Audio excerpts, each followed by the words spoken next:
prepared. What'd you just think about?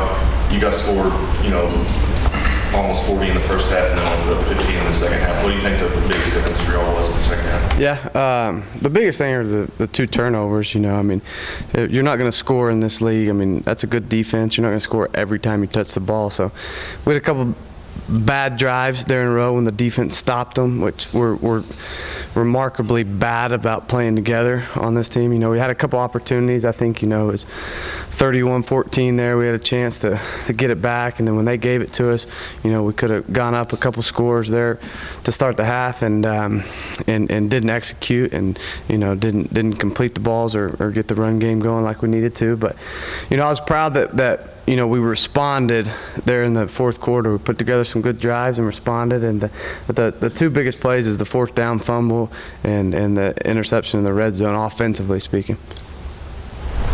What do you thought about Ian, especially last week? Is he developing into a go-to guy for you guys, do you think? Yeah, no doubt. He was a lot faster this week. You could tell on film. He's kind of finally getting back to himself and playing fast, and Pat's looking for him and hit him on some seam balls and ran some great routes on some out routes and got him hit on some options underneath. But he's a kid. If he stays healthy, it hurt us when he went down there for 3 games, but I got to keep him healthy. I probably need to watch how much I play him just to limit the number of hits that he's getting. He played every play of that game till I got nicked up a little bit there at the end, but he's a guy we got to get the ball to. We got to find ways to get him the ball and 11 the ball and 21 the ball. Did they make any adjustments at halftime that caused Pat to be a little bit less efficient? No, not at all. They played the same defense. They caught us in a blitz one time on a run play early in the second half, but they ran that same blitz and we ran the run play the other way in the first half, and it was a big gain. So no, they didn't come out and change what they're doing schematically.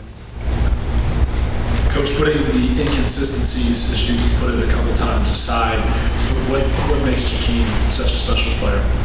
I wouldn't say he has many inconsistencies right now.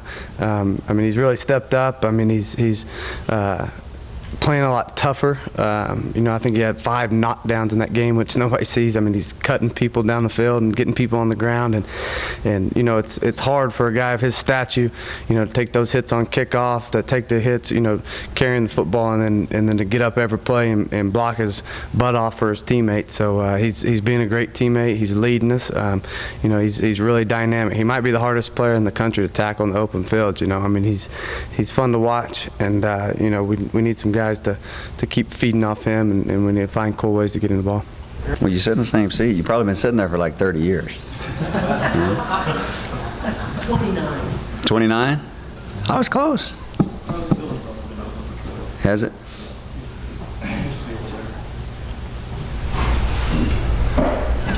All right, here we go.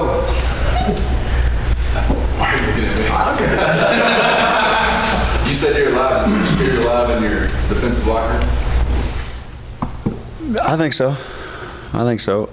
These kids are resilient. I say it every week. They played hard. They did again. I say it every week. They did. They for whatever reason they go crazy and didn't finish the game. Obviously, with all those big plays at the end of it, which is embarrassing. It's not acceptable. And it comes back to me.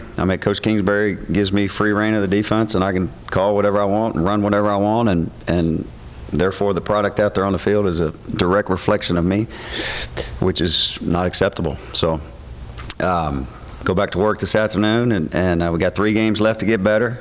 I say it every week.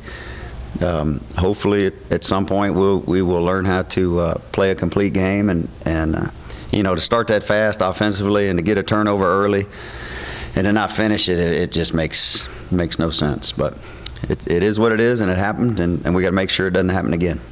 You only gave up 45 rushing yards in the first half and then 200 in the second half. What was the biggest difference? Was it bringing in J.W. Austin permanently, or was it what was it? Probably my halftime adjustments that were so great early in the year.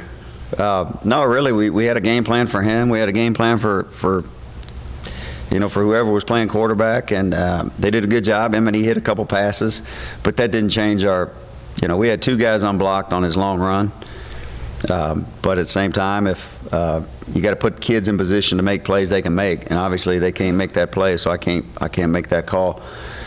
And then, like, you know, I don't know, the reverses, they called them pass yards, but they were reverses. So made some bad decisions, and we just got to get some guys to keep proper leverage on the football and learn how to finish. But we did get better up front against normal run game. Obviously, when you play a good football team, they have multiple ways to attack you, and we got to learn to adjust and to fit up those runs also.